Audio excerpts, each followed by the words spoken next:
Hello and welcome. Get ready to be inspired by today's guest, Stacey Stegenga. She is a nurse, Air Force reservist, and a real estate enthusiast on a mission. Stacey left her small town Michigan farm where she was raised at 17 to join the Air Force, where she served for 8 years on active duty before settling in Colorado to be closer to family.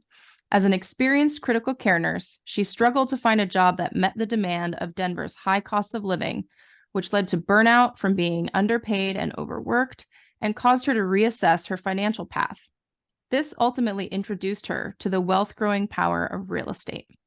Now Stacey is working to replace her income through investments and is an advocate for positive change in nursing and the healthcare industry through legislative efforts focused on safe staffing, nurse to patient ratios, fair compensation, and more. Let's dive in and learn more about Stacey's journey from healthcare to financial freedom and her mission to bring positive change to the nursing profession. Stacey, thank you for joining us today. Thank you so much for having me. Why don't you start by sharing a little bit about your journey, maybe starting with the earlier years and give a little overview of your transition kind of from the farm to military life and eventually into healthcare. And then we'll dig in on the real estate stuff in a bit. Yeah. So like you said, I was born and raised in a small farm town. The idea of the military actually came about because I've always been a bit of a wild, free spirit. And I was like, I cannot stay in Michigan. So the military was a way for me to see the world while still climbing and working towards goals. So that's correct. I left at 17. I actually graduated 6 months early. So the rest of my class graduated in May, and I was already in boot camp by March of that year. So a few months Wow. earlier. Yeah, that's how excited I was. That's awesome. I can totally Yeah. relate to that. Being from a small town in Maine, like y- I was always the one who was like Yes, chomping at the bit for some sort of adventure. I wanted to go like to California for, for college or something. Like I just wanted to get out and get away and see something new and different. exactly. So I totally get that. Yes, yeah, it's so amazing. And thank goodness the Air Force was good to me. My first duty station, you have to love the irony of this. I went from one cornfield to another. I got stationed in Illinois. So always have to love the military humor about that. But then Hmm. after that first duty station, I did get overseas. I was stationed overseas 4 consecutive years, deployed, did a lot of really fun stuff, became a flight nurse. So super grateful for the experiences that I've had, but I am also very ready to retire soon. Totally can relate. I just retired last year and it is a Yes. wonderful club to be a part of. Yes. I look back fondly on my time in the military, 99% of the time. I think the further it gets away, like you forget about the painful parts and there's so many great memories and I got to do so many cool things and meet so many interesting people that it was such an Absolutely. overall positive experience on my life and I wouldn't trade it for anything. Yes. The relationships are forever for sure. It's family. Can you share maybe a couple of key moments or lessons from those early years that kind of led you down the path that you're on now? Yeah. So, it's interesting. My parents were always extremely financially responsible, like budgeting and accounting. Um, and I don't know fully why that wasn't instilled in me in the way that they did it, but when Hmm. I got overseas and I started getting that cola, and credit cards came about because I didn't have a credit card growing up. We just had the checking account, with your book, and you did the ins and outs, just like old school stuff. Right. But then I got a credit card and I was like, oh, the points. And it just becomes so easy to charge things without realizing the impact of it. I also had no awareness at the time of how little, because I'm prior enlisted, how little enlisted members are paid. So to me, I was like, this is sweet. I have like a regular occurring paycheck. And you just become really complacent in that. And I don't want to say you take it for granted, but it's just always there, especially working for the government with such a secure job. Hmm. So the long story short of it is that lifestyle creep just completely took over. And so I had no awareness of budgeting outside of not spending more than I was earning. But it didn't mean that I was saving or investing or doing anything other than just living paycheck to paycheck. So it was later that I found another way, but it was those initial years that I was like, oh, I have nothing to show for this, and yes, we're very lucky to have a pension in the military, but not having that investment account started at such a young age to have that compound interest, it's just a lot of that paved the way for me to be like, okay, so I was definitely not doing things the most responsible way. But yeah, I would say that's probably the biggest stuff. And then my love for travel. I think my biggest thing with that now is that absolutely do the things that you enjoy, but be mindful of how much you're spending and putting towards it. I really prefer the pay yourself first budgeting method. Hmm. And that way you can allocate money to these buckets of things that are important to you. So you're not giving up the things that you love, but you're also not spending outside of your means. Yeah, I love what you said about the pay yourself first. I think I too struggled very similarly with a lot of what you just described in terms of like the early credit card and just like not having that sensitivity to like how much you're actually spending when you're just swiping. And then all of a sudden it's like, whoa, like I have all this Yes. stuff, but like, what is it doing for me? Mm-hmm. Nothing. And so Yes. when you set up those automatic payments to put money into savings, put money into a travel fund, put money into a rainy day fund, like having all those things first to kind of make sure that you're taking care of your current and future needs. And then whatever's left, like spend frivolously, drink the lattes, go on the trip, like do all the things, but like make sure that you're putting that baseline in place to take care of your finances so that you're not Yes. just living in the moment. I think that's Yes. such great advice. I mean, it's very similar. My parents were like totally in on like the, budgeting, and they were my mom kept like such great finances. And I just, I don't know, I didn't take that on as Yeah. well. And so I definitely had to learn those lessons the hard way as well. Yeah. So for anybody out there who's listening, learn from our mistakes. Yes. I feel like Start from the another beginning with the budget. yes, and another big part of that too, and so much of my story is that I was very much inspired by pain. Mm, And when I was a young airman, it wasn't motivating to me to save for retirement or these far off elusive, things in the future, because you're just so driven to live in the moment at that point. So I just want to encourage everybody to start before you want to, start before you're ready, because I had to wait until the point that I was so burned out in healthcare that I was doing it out of desperation and bad things can happen. So start investing so that you have the opportunity and the freedom when you need it, because it takes time. There's no get rich quick schemes. If there are, probably should use major caution. But yeah, I just wish I had that insight back then too. yeah, I just got chills where you're talking about that when you said like don't wait until you're stuck in the place where you're doing it out of desperation. And I think, you know, that is so relatable for so many where we don't think we're in trouble. We don't realize that trouble is coming.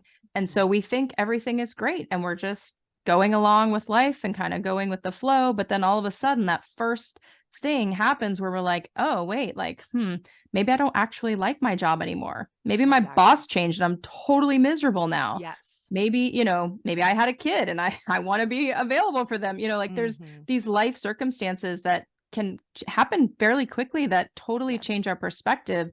And if we haven't been planning all along for when that happens instead of if that happens, then it is really a scramble and you're trying to play catch up to get to that place where you have the freedom of time and the freedom of choice to be able to say, I'm done. Yes. Um, yeah, that's so great. Can you talk a little bit then about sort of when you had this financial awakening? How did that transpire? Yeah. So after I was active duty, I became a flight nurse. So super excited. I commissioned, I did all this epic like critical care training, did 4 years of flight nursing, and I was also a travel nurse during that time. So Hmm. just a ton of travel coming and going, which was great because it does make me happy. However, the irony is that the second I really decided, okay, I'm ready to settle down, I'm ready to plant some roots. I'd been away from my family for 15 years at this point. My sister had some really cute kids. I decided I wanted to come to Denver, live closer to them, be close to my family, and settle down. When I started inquiring, because I had friends here and I was starting to look at jobs and figure out where I'd want to live, what I would want to do, all of the things, everybody kept telling me they're like, Stacey, nurses are paid horrible here, like more than anywhere else. And it's not just nurses, it's all healthcare professionals, but I just try to keep it to factual things that I can speak to. Mhm. And so I was like, oh, sure, we're underpaid everywhere. Like, this isn't going to be that big of a deal. Da da da. Long story short, I moved here, my income cut in half. Oof. And I do mean like an actual 50%. I just dropped on another gentleman's podcast that I was like, the actual number was over six figures to 52,000, just for perspective. Wow. Yeah. So extremely painful, especially in Mhm. your established life. So it was really quick. I think within the first few months, it was May that I moved here. I think sometime around summer, I realized I was like, this is not going to work. And so it was by November that I had bought Scott Trench's book on a Black Friday sale. It's called Set for Life. And it changed my life because the biggest thing that Scott talks about is how we're doing the American dream all wrong. And we're strapping ourselves to these expensive houses and cars and all of these things, and we're working trying to afford it. And here I was living in this gorgeous apartment in a very popular place in Denver, and just like, oh my God, I'm doing that. And now I have to work overtime to be able to afford it. And I can't even live a normal lifestyle. Right. I And you can't had to even really work. enjoy it because you're working so much. Exactly. Yeah. Yes. So I was already burnt out. It just really did me in because I was forced to work that extra time. I was forced to work in areas I didn't love. Because I worked in critical care float pools. So lost a lot of my autonomy and my freedom trading my soul for that money. Mhm. So it was that initial moment that I went down that rabbit hole. And once I read his book, something just changed. It clicked in my mind. And then I went down the Bigger Pockets podcast rabbit hole and just fell in love with real estate. I love that. I mean, I hate that it required you getting to this like very, a point of like severe pain in your life to kind of have this epiphany, but like a lot of times that's what it takes, right? It takes for us to get to this place where we're really uncomfortable and we feel like we don't have any other option but to figure it out. And so miraculously, the solution pops up. But I think house hacking is, one of the things that he talks about a lot in his book. And it's such a tool that we just, for some reason, like you said, it sort of like gets overlooked or even looked down upon sometimes because like, oh, you can't afford your own place. But Right. why do I need to pay for my own place? Exactly. I did a lot of roommate situations early on, although I was still renting from other people, but it was my own version of house hacking early on to keep my costs as low as possible so that I could still put a little into my TSP and have a Yes. healthy travel fund, because for me, that's what was important at that time. But I think there's so much more that can be gained from house hacking too than just like the financial perspective, because if you choose your roommates wisely, you actually also can build your own little community. And I mean, I had some of my best memories are from roommates that I lived with during those times. So I think there's just so much untapped potential that's there Yes. that people just overlook or aren't Yes. even willing to entertain. 100%. Awesome. Um, can you talk a little bit more about some of the steps that you took or what you did to kind of embrace frugality? And, like, were you looking at driving up your income as well as bringing down your costs? Or, what are some of those levers that you pulled? Yeah, so actually that's a great point. It was the first lever that I tried to pull. I immediately became obsessed with how to increase my income, which was just very unique because it took me down the medical device sales route, which Mm, there's absolutely nothing wrong with it. It is a very lucrative industry. However, it was not aligned with the way I wanted my lifestyle to look. hmm So I literally got all the way to the top of a major company, had all sorts of 5 interviews, all this stuff. And then luckily I had that insight. And so I shifted and I focused more on decreasing my expenses, mm, which is also very relatable to real estate. Increasing your revenue and decreasing expenses. It was how we've become so successful. So it was my first trial period of doing that. Um, but I always encourage people to focus on your biggest expenses. A lot of people go for the lattes, like you mentioned, hmm these small things that bring us joy. And I always tell people to never do that, because then you're just going to get burnt out by frugality. You're going to hate it and it's not going to go anywhere. Focus on the large ones. So my largest expense was my living in my car.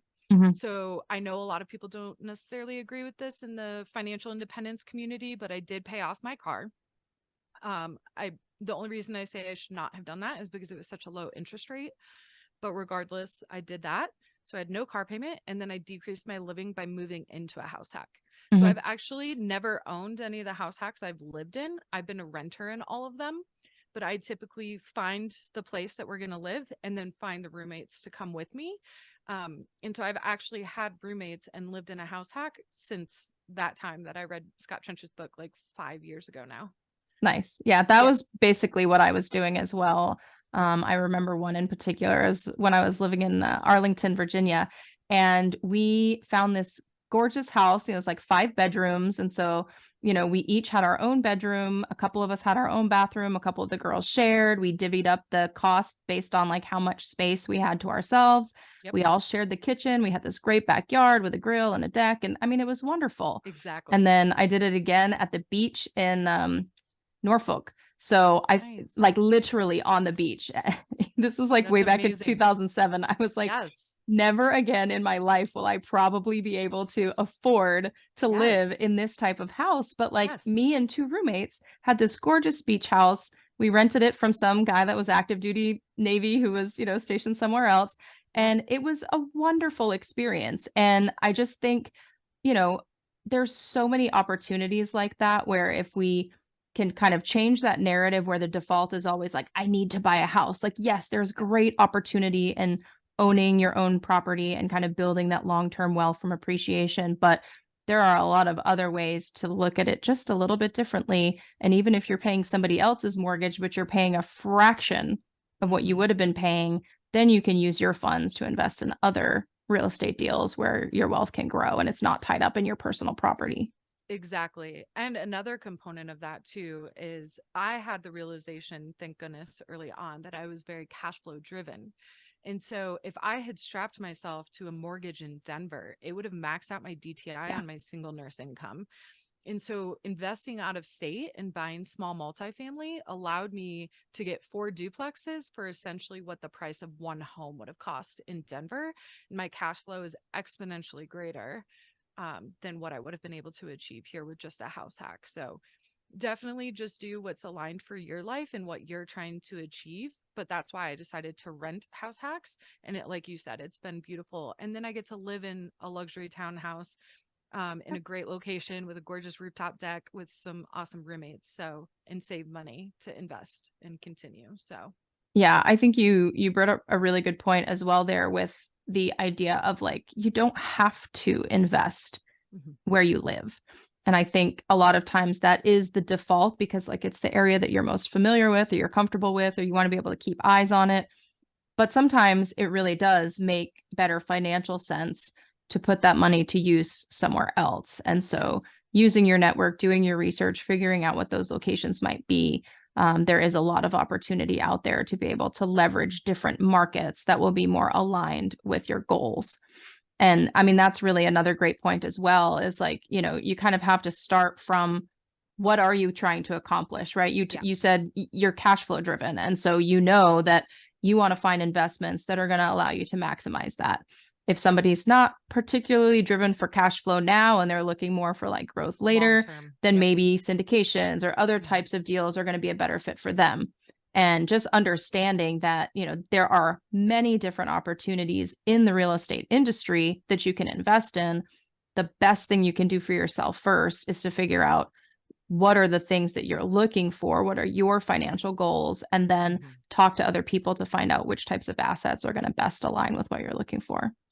Yeah, and especially for nurses, I really, really drive that home because we're so used to trading our time for money. Mm-hmm. Everything to a nurse is equated by how many shifts it's going to cost. So I always encourage them specifically to invest out of state so that they can get in the habit of making money with their mind versus doing that transaction of trading their time for the money. Yeah, I mean, really, that's the key, right? Mhm. Ultimately, if you're looking for financial freedom, is you have to find a way to let your money make Yes. money Yes. while you're not actively doing Correct. anything. And so that can look different for different people, but ultimately finding that vehicle that's the right fit for you to be able to generate that passive income so that when you're ready, you can make that transition and you can stop showing up to work every day, but you still have paychecks showing up in your account. Exactly. Yeah, that's awesome. Can you talk a little bit about how your mindset maybe has changed towards earning and saving since you have shifted into this real estate journey? Yeah. I mean, so first of all, the power of compounding is just absolutely insane. Seeing that work in real life is life changing. So, definitely encourage people to save, invest, and just watch the compounding work. Specific to real estate, the beauty is that fixed mortgage rate for me. So in Tampa, I analyzed my properties and I bought them when they cash flowed. But then with the rent appreciation, the cash flow has just significantly increased. Mm-hmm. So super lucky there. But what I've found is that you start to get a new level of that lifestyle creep or income creep. And you get comfortable now that you have this extra cash flow and things. So I would say the biggest thing about mindset is just to stay focused on truly what you're wanting to achieve. For me, it's to be able to replace my income so that I can choose to work as a nurse. I still find a lot of joy in it, but I want to be able to do it specifically in environments that feel supportive and uplifting and rewarding. I don't want to go to work dreading it anymore. And as I started getting that passive income exponentially increasing, I got a little too comfortable again. So I would just say the biggest thing about mindset is just constantly remind yourself, look at your goals. What are you trying to achieve? And the more you stay focused on that, the faster it will come. Yeah, that's great. I've heard a lot of people talk about like every 90 days, they kind of review and revisit and refocus. Do you have like a particular time frame? Like, do you look at them daily or weekly, or like, how do you approach that? Wow. I'm redoing it. Every year I change, but I reevaluate this year. I'm going to do it monthly. I made a Oh, whole, nice. I yeah. love it. Yeah. But yeah, so I decided I was doing the every 90-day thing every Hmm. quarter. I would analyze my goals, see what action steps I needed to take to get closer to them. And there's nothing wrong with that. But what I found is that there's so many things, especially as we're like trying to grow in so many different ways outside of investing, just like podcasting and social media and just all these different things. It's so easy to get caught up in going down these other rabbit holes. Mm-hmm. Um, so this year I'm going to take on the once a month thing.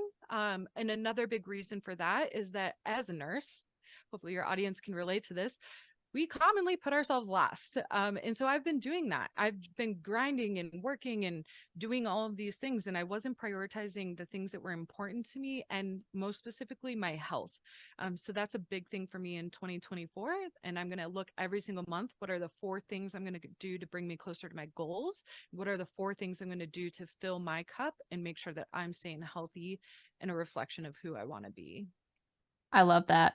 Yeah, I have quarterly goals that I set, but then I have like a weekly accountability group that I'm a part of. And so we actually have sort of like secondary goals that are a little more detailed that we actually go through every week. Like, is this working? Is it not? Did you meet Yes. did you meet your quota? Did you not? Why or why not? Like, how can we help you? What hurdles are you reaching? And so I think that frequency really does help to Yes. try to prevent what you were talking about, where you kind of squirrel, Yes. it's like, so, oh, this is cool of me. And then it's like a few months later, you come back and you're like, oh, wait, I was supposed to be working on Yes. this.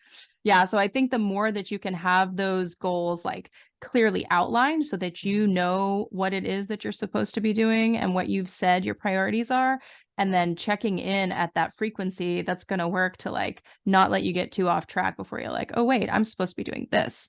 Yeah, Yes. that's so good. And also giving ourselves permission. Like, I think a lot of people get so gun ho on meeting the goals that they set for themselves. Sometimes we outgrow them, and that's okay. Before you've even hit the goal, maybe you realize this isn't actually what I wanted. Maybe this isn't aligned for my life right now, so on and so forth. So that was a big thing for me too this year, is giving myself permission to pivot when I no longer feel like a goal is aligned for me. Yeah, that's so good.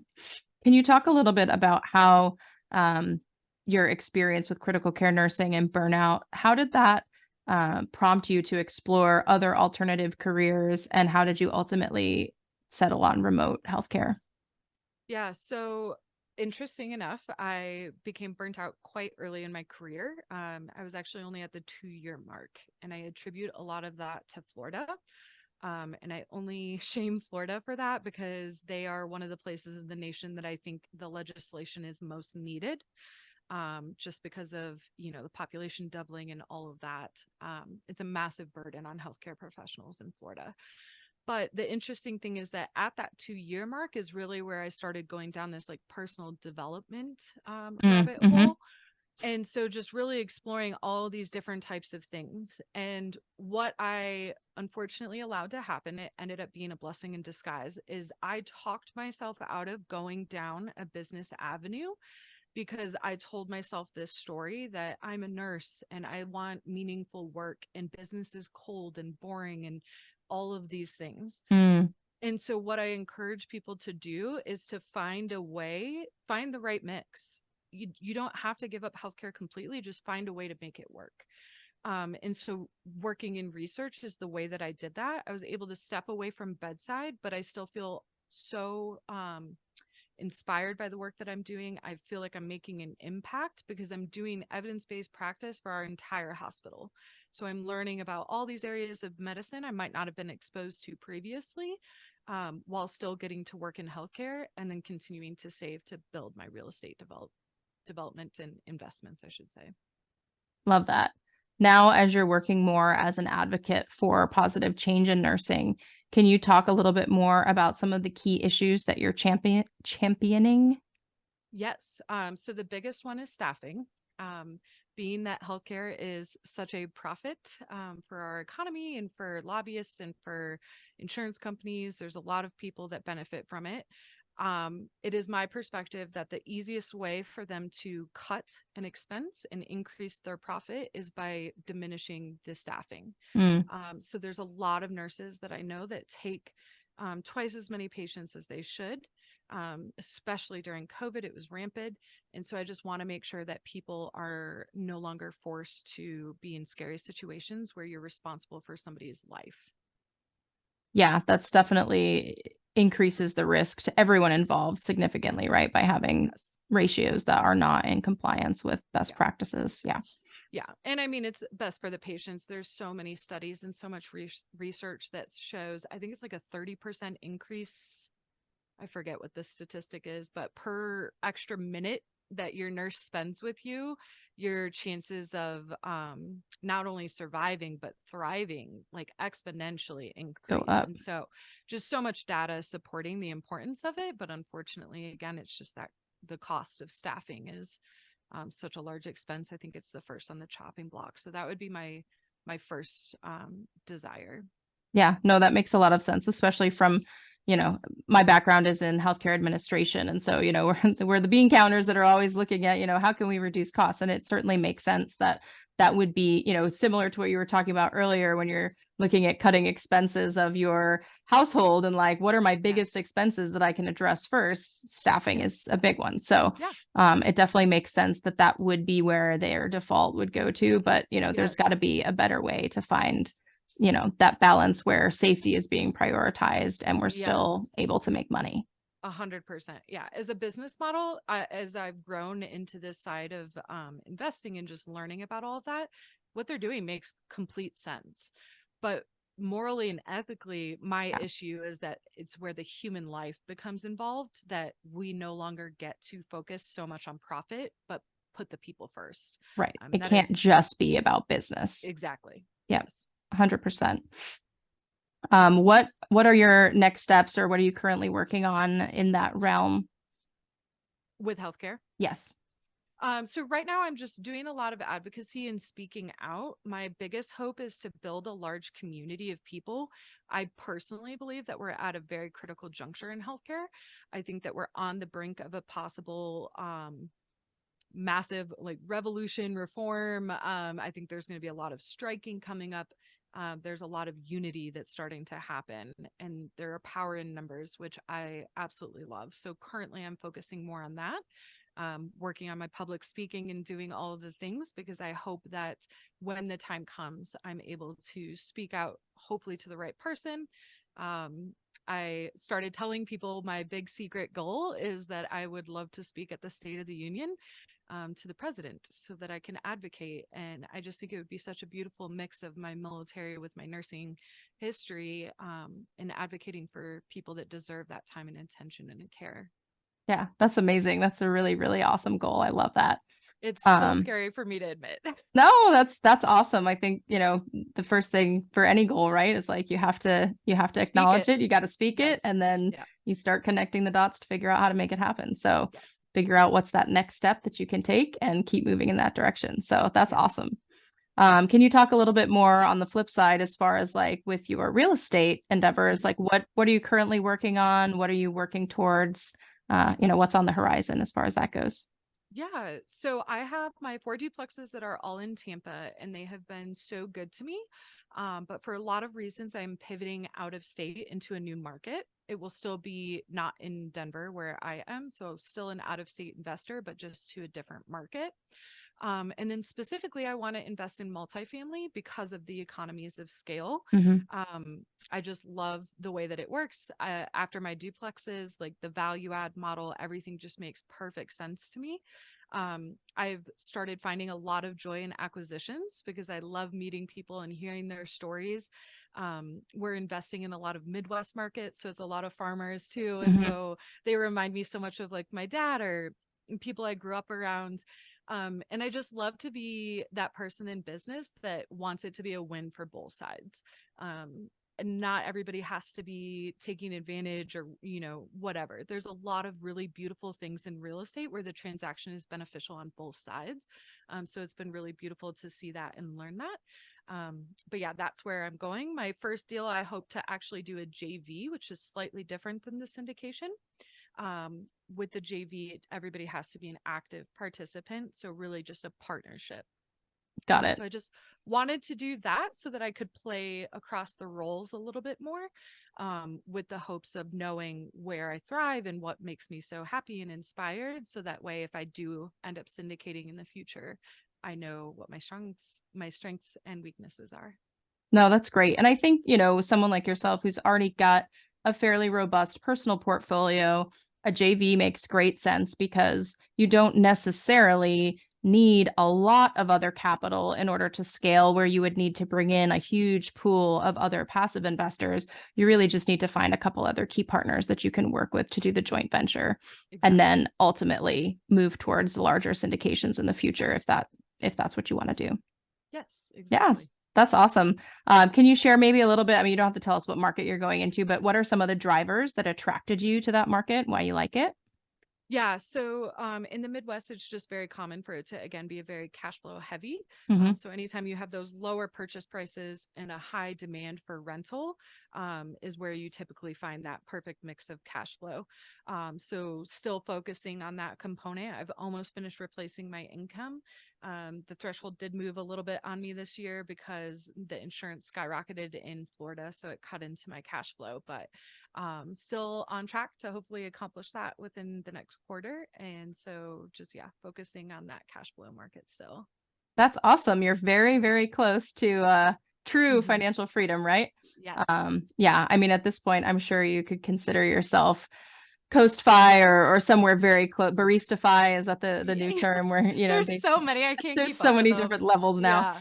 But I think it's really great, even if you're not that at the point where like I don't ever have to work again, but Yep. like just getting, we were talking about earlier, setting those budgets and paying yourself first and kind of letting those accounts start building in the background, like even just getting that small nest egg where you have enough money that if something happens in your life where things change and you can just say, I need to pivot. I'm going to take a step back for 6 months, or I'm going to take a step back for a year and like Yep. reassess where I'm at and readjust. The sooner that you can kind of start building that, the better off you're going to be. And, Yes. just like you're doing with the cash flow, like the closer you can get to where the cash flow that you have coming in passively Hmm. offsets what you have coming in actively, then, the sky's the limit at that point. Exactly. Yeah. And I do just like to mention to everybody, I feel like a lot of the mentors or the big names in real estate, they all became financially free. And that doesn't need to be everybody's goal. I Mhm. know so many people in healthcare that love our jobs because it is more meaningful than a lot of other industries. And typically I feel like people go into in healthcare because it's a calling. Right. So I just love to remind people that you don't have to buy into this because you want to leave, but maybe you want to have a family. Maybe you want less call. Maybe you want less stress. Whatever the case, more sleep. Whatever the case is, just choose to invest in real estate so that it can supplement your income. And then that way you can work wherever, whenever, and it's fully your choice and you have ultimate freedom. Yeah, that's such a great point. It doesn't have to be all or none, right? Like Exactly. there's a huge spectrum in between. The Mhm. point is that once you start going down that path of financial freedom and you have options, you get Yes. to design your life to look however you want it, and you can work as many shifts as you want. If it's once a Mhm. week or twice a month or whatever, whatever that looks like, you want to travel for a bit, like it creates the space for you to be able to design your life the way you want it to be. Absolutely. Yeah, I love that. What advice would you give to others, especially those in the healthcare profession, if they're looking to achieve this freedom and kind of navigate a future career transition? Yeah. So my first thing is that when investing in real estate, everybody always asks me from my Instagram, they'll slide in my DMs, like, how do I get started? What do I do? And I always like to tell people to start with what you want your life to look like. Mm, Because what I want and what you want are going to be vastly different things. And real estate, like healthcare, has so many different ways that will lead you to the same success. So just choose the one that's best for you. If you're an extremely busy healthcare professional and you don't have the time or the energy to deal with tenants, syndication is for you. Do it now. Like, absolutely. Now, if you do have the time and you do have the flexibility and you do want to sign up for more customer service based work, if you will, then like Airbnb could be appropriate and it might help you scale faster than it does with syndication. But again, what's right for your life and what sacrifice are you okay with making now for your life to look different in the future? yeah, that's so good. And then last question, in your own personal journey, can you talk a little bit about what the role of mindset and resilience, like what role did those play, and how can others cultivate these qualities for themselves? Yeah. Oh gosh, mindset. I don't even know where to start. So, first of all, I tell people often that if it wasn't for Tony Robbins, I wouldn't be here. I Mm, would not have even had the faith to start investing, to believe in myself, to put myself out there like this. Like, real estate is a team sport. And that everybody says that in our industry a lot. And I don't think I would have believed in myself enough to even start had it not been for that. So if you're starting out, absolutely pay attention to your mindset. What are the stories that you tell yourself? Where are you limiting yourself? What are your money beliefs? And if you have work to do, that's totally okay, but leverage somebody else's experience, which is the beautiful opportunity with syndication.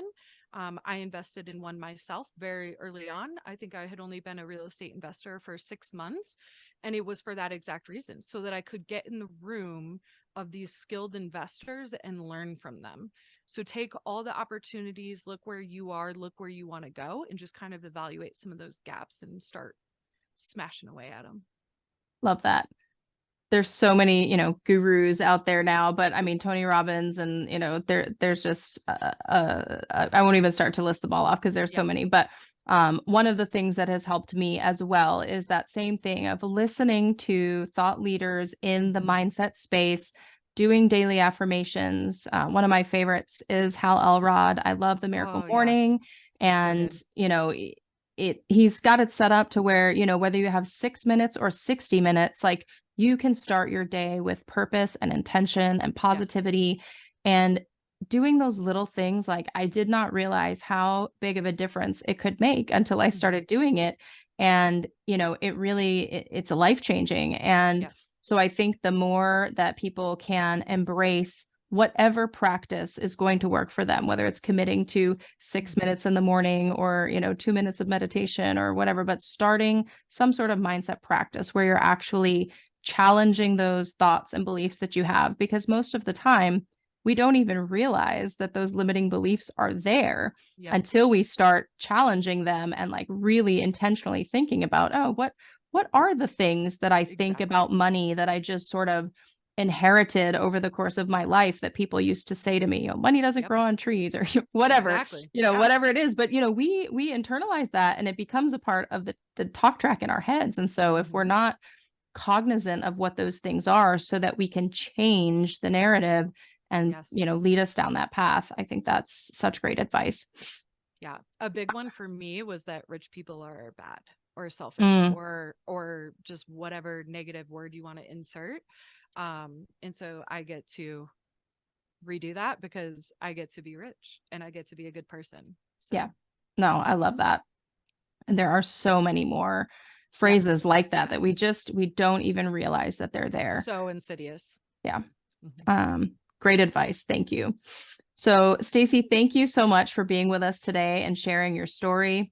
I love that you are so passionate not only about helping people with investing in real estate, but also with righting the wrongs in the healthcare industry. And, it takes a lot of courage and a lot of time and effort to do that. And so I'm really grateful that we have folks like you out there who are up for that challenge and willing to take that on. And I'm just excited to see, where you go with that and know that I'm here cheering you on. Yes. Thank Um, you. what is the best way for our guests to connect with you if they'd like to continue to follow your journey? Yeah, please find me on Instagram. My handle is investforfreedom_RN. And please say hi and ask me any questions you have. Awesome. Thank you. Uh, Thank you. Thank you for sharing your wisdom with us today. And we, of course, will provide links to that down in the show notes. And a quick thank you to our wonderful listeners for tuning into this episode and for being a part of this community. If you found value in this episode, please hit the subscribe button and leave us a review. Until next time, remember that your path to financial freedom and the life of your dreams might be closer than you think. Take that first step and explore the possibilities. Stay tuned for more insightful episodes. And again, thank you.